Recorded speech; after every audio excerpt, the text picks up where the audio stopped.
Baik, Assalamualaikum warahmatullahi wabarakatuh. Waalaikumsalam warahmatullahi wabarakatuh. Eh, di kesempatan kali ini, kami akan mempresentasikan eh, makalah dari kelompok 2, yaitu keuangan pada suatu bidang usaha.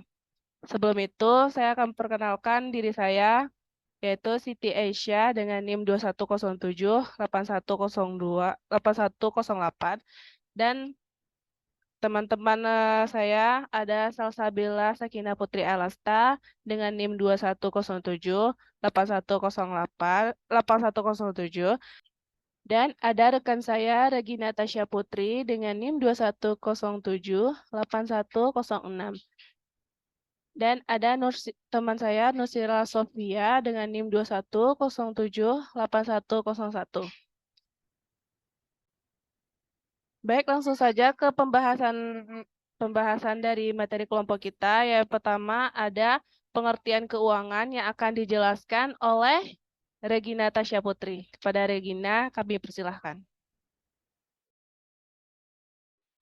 Baiklah, terima kasih moderator. Laporan keuangan adalah berkas pencatatan uang, di mana laporan berisikan segala macam transaksi yang melibatkan uang, baik transaksi pembelian maupun penjualan dan kredit. Laporan ini dibuat dalam periode tertentu, contohnya setiap bulan atau setiap 1 tahun. Tergantung kebijakan perusahaan masing-masing. Laporan keuangan dibuat untuk mengetahui kondisi finansial perusahaan, sehingga pihak atasan bisa mengevaluasi dengan tepat jika kondisi keuangan usaha mengalami masalah. Maka dari itu, pengelola keuangan harus membuatnya secara tepat dan akurat, serta bertanggung jawab mempresentasikan laporan yang telah dibuat dengan detail kepada atasan, biasanya dilakukan pada saat evaluasi. Dan menurut Mamduh M. Hanafia dan Abdul Halim dalam buku analisis laporan keuangan, yaitu 2003 pada halaman 63, laporan keuangan adalah laporan yang diharapkan bisa memberi informasi mengenai perusahaan dan digabungkan dengan informasi yang lain, seperti industri, kondisi ekonomi, bisa memberi gambar yang lebih baik mengenai prospek dan risiko perusahaan. Salam Standar Akuntansi Keuangan atau PSAK. Laporan keuangan adalah laporan yang menggambarkan dampak keuangan dari transaksi dan peristiwa lain yang diklasifikasikan dalam beberapa kelompok besar merupakan menurut karakteristik ekonominya.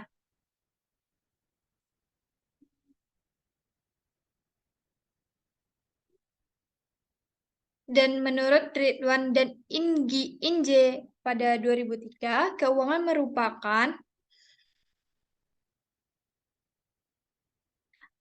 merupakan ilmu dan seni dalam mengelola uang yang mempengaruhi kehidupan setiap organisasi. Dan Munawir dalam bukunya menyebut bahwa laporan keuangan adalah kumpulan informasi berupa 2 daftar yang disusun pada akhir periode. Pada umumnya, laporan keuangan dilakukan oleh seorang akuntan untuk melaporkan transaksi keuangan suatu perusahaan. 2 daftar yang disusun tersebut berupa daftar posisi keuangan dan daftar rugi laba. Biasanya laporan rugi laba memperlihatkan hasil yang telah dicapai oleh perusahaan serta pengeluaran yang terjadi selama periode tertentu. Lalu, menurut Ikatan Akuntansi Indonesia, laporan keuangan yang lengkap biasanya meliputi neraca, laporan rugi laba, dan pelaporan perubahan posisi keuangan. Catatan dan laporan keuangan juga termasuk informasi penjelasan jika terjadi perubahan harga. Baiklah, saya kembalikan kepada moderator. Baik, terima kasih Regina Tasya. Selanjutnya ada B, azas pembelajaran perusahaan yang akan dijelaskan oleh rekan saya, yaitu Salsabila. Kepada Salsa, kita persilahkan. Terima kasih moderator. Yang selanjutnya asas pembelajaran perusahaan. Yang pertama ada likuiditas, merupakan kemampuan perusahaan membayar kewajiban baik untuk mempertahankan kelangsungan operasi perusahaan maupun untuk membayar hutang-hutangnya tanpa mengganggu kelancaran jalannya operasi perusahaan. Likuiditas ada dua. Yang pertama, likuiditas ekstern, yaitu perusahaan mampu membayar kewajiban kepada pihak luar, dan likuiditas intern, perusahaan mampu membayar kebutuhan-kebutuhannya untuk kelancaran operasi perusahaan. Yang kedua, ada solvabilitas, merupakan kemampuan perusahaan untuk membayar kewajiban-kewajiban kepada pihak luar melalui proses likuiditas. Solvabilitas merupakan perbandingan antara seluruh jumlah aktivitas dengan seluruh jumlah pinjaman. Jadi misalnya solvabilitas dinyatakan 300% bila mana jumlah seluruh aktivitas aktiva 3 kali lipat dari jumlah seluruh pinjaman. Yang ketiga ada rentabilitas,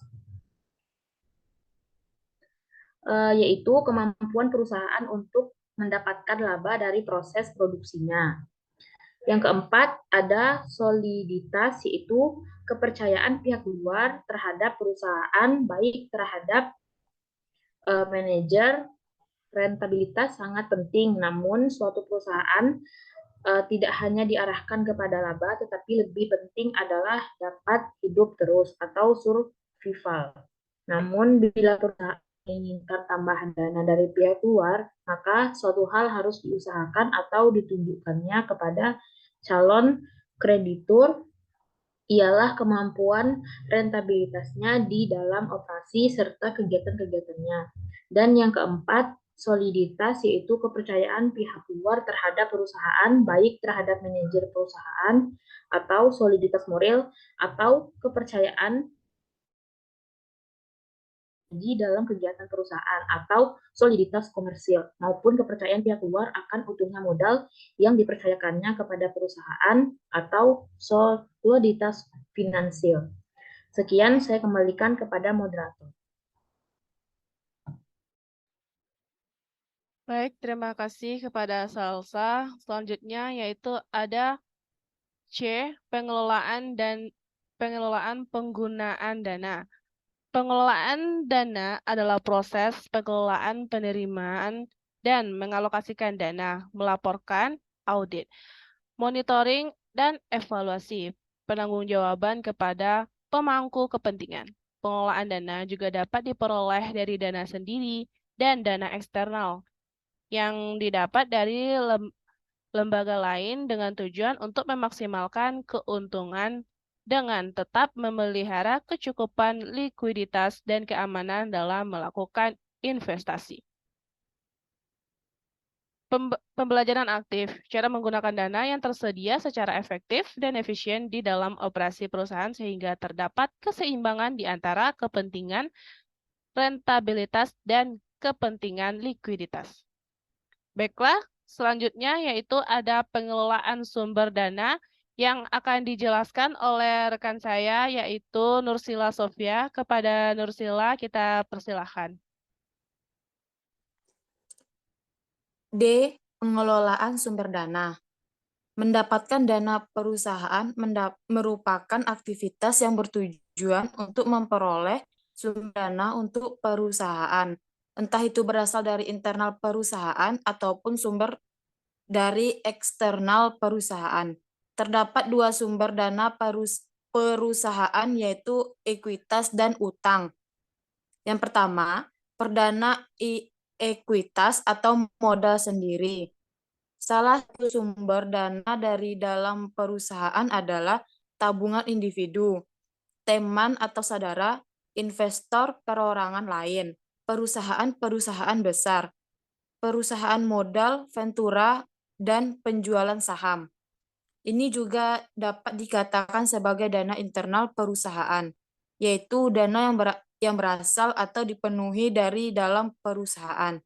Contoh laba ditahan, yakni laba bersih perusahaan yang berhasil diperoleh dan digunakan kembali untuk membiayai kebutuhan atau suatu kegiatan utama manajemen keuangan perusahaan.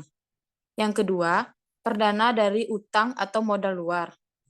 Sumber dana perusahaan sendiri dapat diperoleh dari teman atau saudara, investor, perorangan lainnya, para pemasok bahan baku, pemberi pinjaman, berbentuk aset, bank komersial, program yang didukung oleh pemerintah, lembaga keuangan, swadaya masyarakat, perusahaan besar, dan perusahaan modal ventura.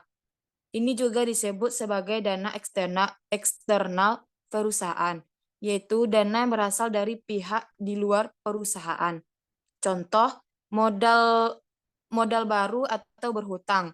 Modal baru berarti menerbitkan saham baru, sedangkan utang berarti dihadapkan dengan pilihan jangka panjang dan pendek. Yang pertama ada modal luar jangka pendek, yaitu utang yang jatuh tempo pelunasan kurang dari 1 periode. Contohnya, utang kepada supplier bahan baku dan dagangan. Yang kedua, modal luar jangka menengah kisaran waktu 1-5 tahun. Yang ketiga, modal luar jangka panjang merupakan utang yang jangka waktu pelunasan lebih dari 1 periode yang biasa 5 tahun ke atas. Contohnya obligasi dan utang hipotek. Kegiatan manajemen keuangan memperhitungkan berapa banyak sumber dana yang diperlukan oleh perusahaan agar dapat terus berjalan serta melakukan alokasi dari perdana tersebut untuk kegiatan ataupun aktivitas yang tepat. Terima kasih, saya kembalikan kepada moderator. Baik, terima kasih kepada Nursila Sofia. Dan itulah hasil materi dari kelompok kami, dan jika ada kesalahan mohon dimaaf karena kita lagi dalam proses pembelajaran. Sekian dari kami. Assalamualaikum warahmatullahi wabarakatuh.